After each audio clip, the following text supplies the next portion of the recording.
I want to get on here and talk about the NRA convention I went to a couple weeks ago. You may be thinking pew pew, but it is not that. It is actual National Restaurant Association. It's a major convention in Chicago, wall to wall restaurant equipment, software, hardware, food distributors, equipment manufacturers, equipment distributors. If it's in a restaurant, it's there. This thing was absolutely huge, blown away. I have never really gone to many conventions.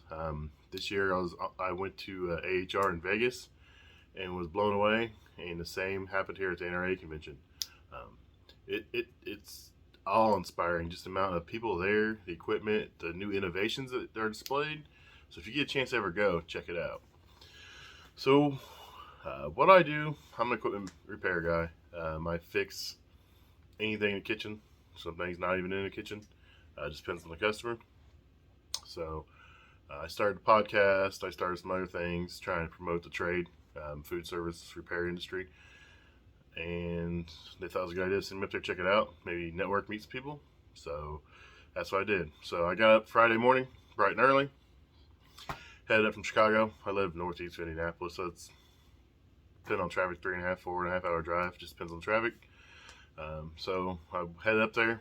I met my branch manager up there. We started the day off on Friday by going to Partstown. Partstown is our parent company for who I work for. So I got to meet some staff there, some marketing people, talk about some goals, some things for me to work on, and I also got to tour the facility. If you ever get a chance, check out their facility, please do.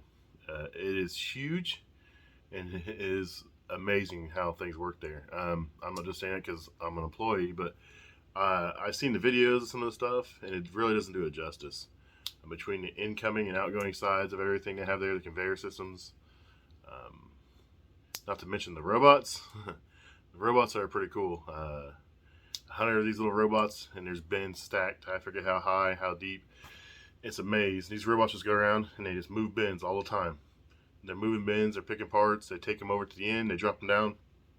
A person then has a pick, and they pick the part that is required for that order. And then that bin is picked up by a robot and stored somewhere else. And they're everywhere. I'll have a video I'll put at the end of this podcast on the video side. If you guys want to watch it, check it out. But I could watch these things for hours. When we first got there, one was broke down, so a guy had to go out there. He tried fixing it, couldn't fix it. So he brought it out and turned everything back on. But I got I forget how many cycle counts these things can do, but they pump out some kind of crazy numbers. The problem is they can go faster than the people that can pick the orders, so they're kind of limited. But I think they said there was 100. I think they're getting ready to add another 60, so it's growing. It's pretty cool. We'll see. So if you ever get a chance, go to Partstown, check it out.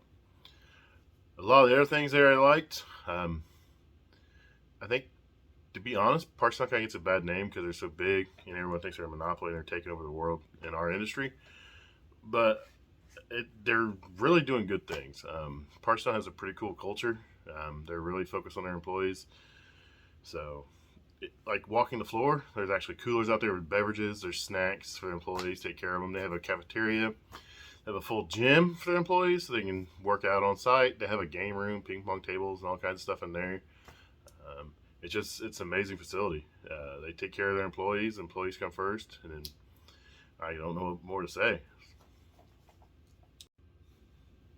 So, in a couple different places throughout Partstown, they have their core values up on the wall on posters. And they are safety, integrity, community, passion, courage, and innovation. I've seen all of these displayed in my time there. They also have thank you note stations, I guess. There's a couple of them, and people taking the orders can handwrite a thank you note. So if you ever get a handwritten note from somebody, if you order parts, they really take the time to write it themselves. So that's pretty cool.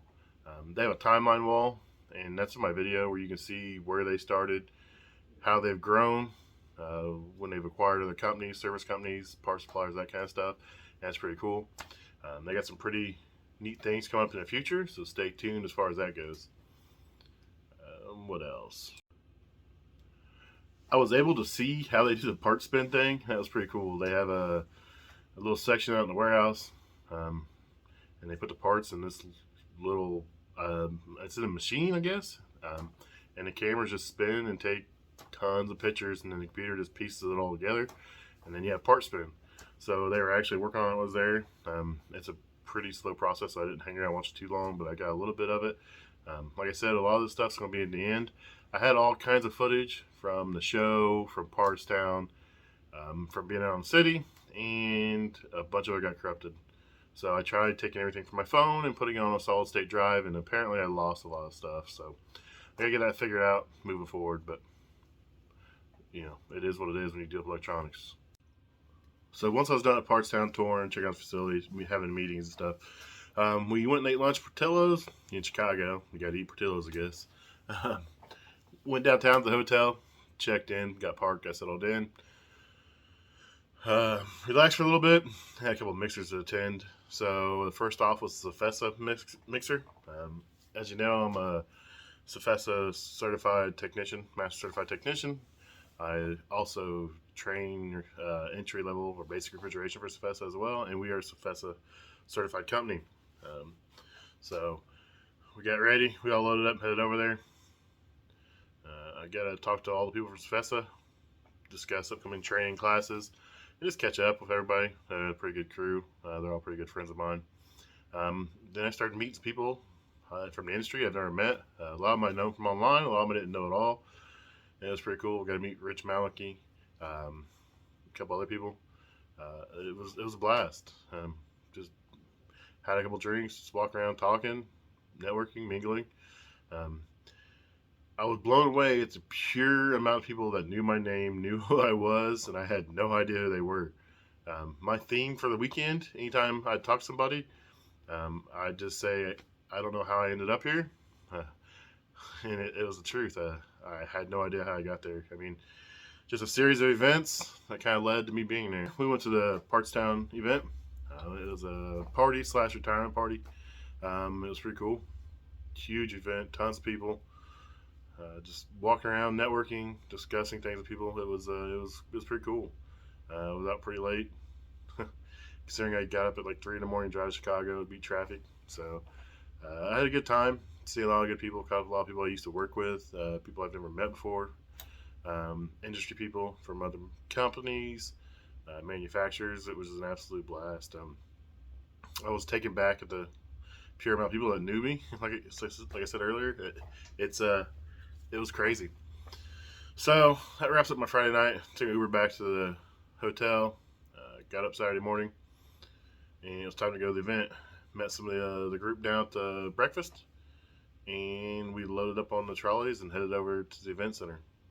Got the show, printed our badges, and away we went. This place was huge, and it was absolutely packed full of anything for restaurants. We had some obligations with some of the guys that we were with to meet some of the third-party vendors and stuff like that. So we went over and did some of that, and then it's pretty much just tour whatever you want to see. There were certain manufacturers that some of the guys had to talk to, that kind of stuff, but I didn't really have a plan. I was kind of blown away. I was like a kid in a candy store.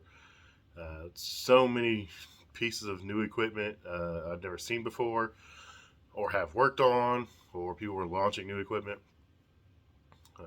Got some pretty cool videos. Like I went by, I believe it was a Champion booth, and they had a cutaway for this machine. Had plexiglass on the doors, and it had some lights inside, and they had the pumps running. You can see it washing. They also had one of their units that has a heat pump that actually heats the water for the hot water side, and it also uses it for steam extraction. I've worked on a couple of those. They're pretty cool to work on, pretty different. That was it as far as the dish machine and Champion booth. Went to a lot of different booths as far as ice machines. I do a little bit of ice machine work, not a whole lot. But check out some of the newer ice machines. I'm fascinated with the round ball ice or the square ice, not the drinking, but the solid squares. I like to dabble in whiskey or old fashioned, and so that kind of ice is just kind of intrigues me. So I checked out a lot of that. Of course, we went to the big ones that I deal with a lot. We checked out Rationale. They had a pretty good booth. A lot of people in there for the manufacturer side and from just people wanting to check it out. I went to out the same side, checked out their stuff. Got a few little videos. Pretty cool, some of the things they have going on. The Vector oven, they've introduced steam into it now, so we'll see how that goes. So after a couple of combi oven or combi manufacturer booths, I went over to the Wellbuilt booth, check out their stuff. Do a lot of Wellbuilt work, so it's always good to check out, see what they got coming out with or what they got on display. It's pretty cool. I mean, we pretty much just made our way around, checking out all kinds, small manufacturers, big manufacturers, some juicers. Went and talked to some guys from juicers, got some pretty good feedback from them as far as my market, my area. So we'll see what that leads to. Checked out AccuTemp. AccuTemp is a pretty local company to me. They make griddles and steamers, and they're pretty cool. I actually had a conversation with one of the guys this week. They followed up with me talking to them at the booth, and look forward to maybe having one of the technical guys on and discuss some things, some tips and tricks when working on their piece of equipment. So that was my main goal, was to network with some people. Unfortunately, the show is mainly a sales show, so there's not a whole lot of technical guys on site. But you have this badge, just got a QR code on it, and you can scan it, and they'll get your information, they'll pass along to where it needs to go. So the biggest and busiest booth happened to be the Middleby booth. It was jumping. It encompasses all Middleby companies. It was always 4 to 6 rows deep of people. They were cooking, they were doing all kinds of stuff. They had a robot. Unfortunately, I didn't get any footage because I couldn't get close enough to see it all. Like I said, this is my first year there. Didn't know what to expect or what to do. Next year, I'll have a better game plan. If a manufacturer I want to interview or see, I will make sure I am there first. I will make sure I beat everybody else there, or I will stand there and bump my way in. I'll figure it out one way or another, but a lot of cool stuff in the Middleby booth. So pretty much just walked around checking out all kinds of stuff. Small manufacturers, large manufacturers, people everywhere just cooking food, which is kind of weird. They were cooking, just handing out steak, handing out pizza, handing out everything. I mean, if you go there and you leave hungry, that's your own fault. But the people were so nice, so polite. It was weird. I didn't know what to do. So you could easily spend 2 or 3 days there just walking around and not see everything.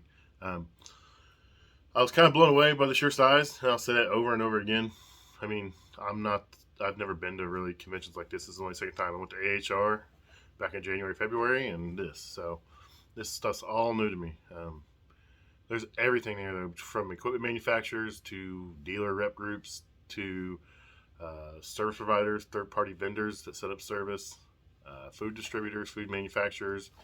So there's no shortage of things to see.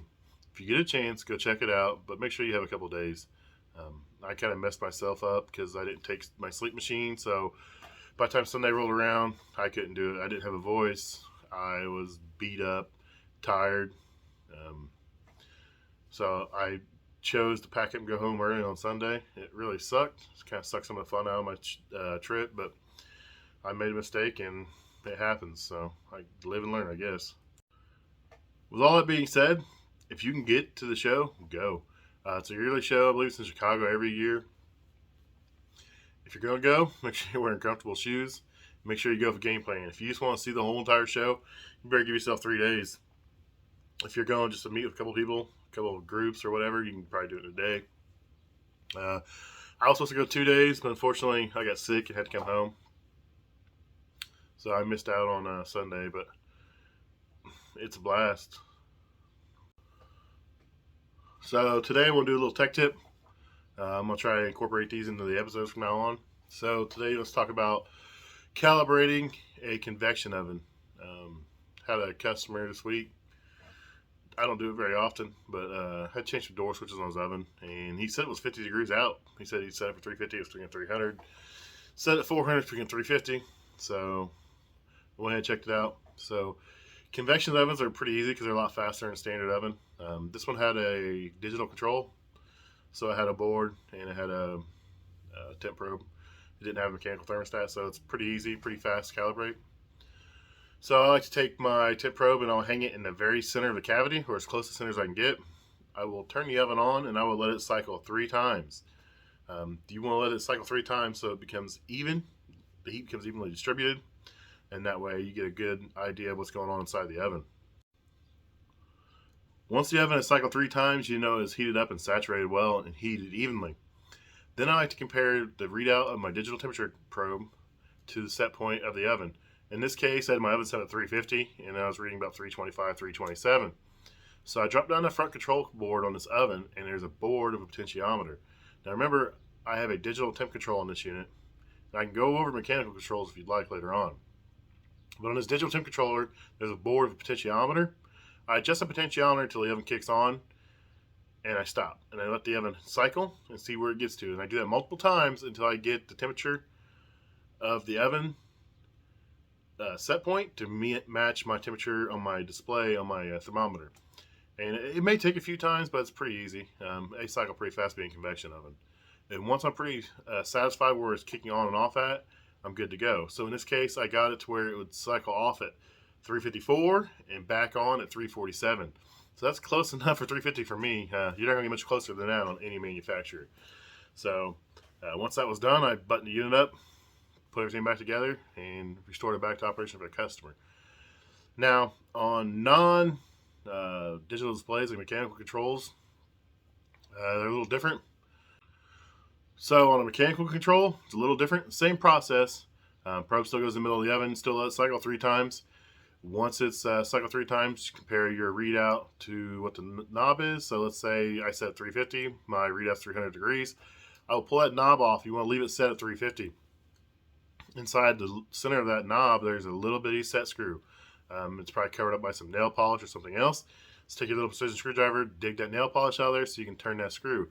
That screw just puts pressure or release pressure on a diaphragm. That's how it adjusts it. So adjust it to where it kicks on, let it cycle off, and keep doing the process again. Now, the only thing I will warn you is you want to make sure you keep that stem of that knob right where it's at.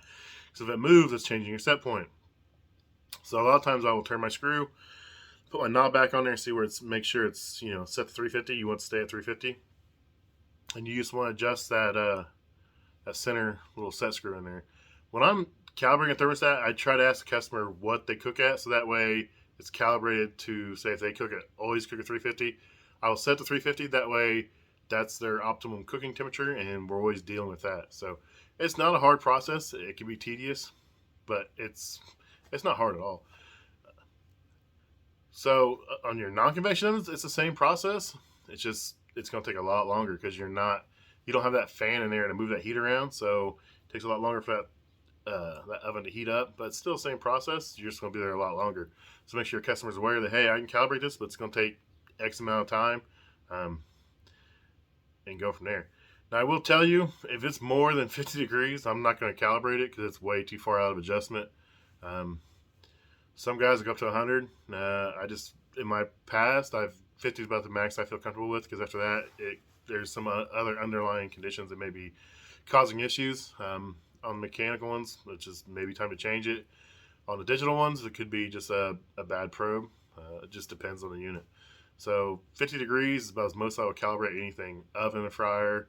I don't like to go higher than that, just because it's lost its efficiency at that point.